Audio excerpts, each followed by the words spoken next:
அடுத்த டிப் என்னன்னு பார்க்கலாம். அதுக்கு இங்கே நான் காஃபி தூள் தான் எடுத்திருக்கேன். இந்த மாதிரி காஃபி தூள் பேக்கெட் வந்து நம்ம கட் பண்ணிவிட்டு யூஸ் பண்ணதுக்கப்புறம் பேலன்ஸ் இருக்கிறத வந்து நம்ம கிளிப் போட்டு வைப்போம். ஸோ அது சம்டைம்ஸ் வந்து பார்த்திங்கன்னா உங்களுக்கு நல்லா இருக்காது. ஏர் டைட் கண்டெய்னரில் இருந்தால் தான் உங்களுக்கு நல்லா வந்து அது இதாக இருக்கும், இல்லைனா கட்டிக்கும்.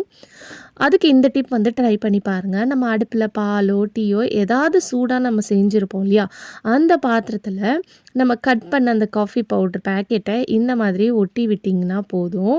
ஒட்டிட்டு அதுக்கு மேலே இந்த மாதிரி நைஃபோ இல்லை ஏதாவது ஸ்பூனை வச்சு நல்லா இந்த மாதிரி தேய்ச்சி விடுங்க. நம்ம கட் பண்ண அந்த பேக்கெட் ரெண்டும் வந்து பார்த்திங்கன்னா நல்லா வந்து ஒட்டிக்கும். நல்லா வாங்கும்போது எந்த அளவுக்கு சீலாக இருக்குமோ அந்த மாதிரி உங்களுக்கு சீல் ஆயிரும். ஸோ நெக்ஸ்ட் டைம் நீங்கள் யூஸ் பண்ணும்போது அதை கட் பண்ணி தான் யூஸ் பண்ணுற மாதிரி உங்களுக்கு இருக்கும். ஸோ இதனால் காஃபி தூளும் வந்து பார்த்திங்கன்னா உங்களுக்கு உள்ளே வந்து நல்லா ஏர் டைட்டாக ஃப்ரெஷ்ஷாக இருக்கும்.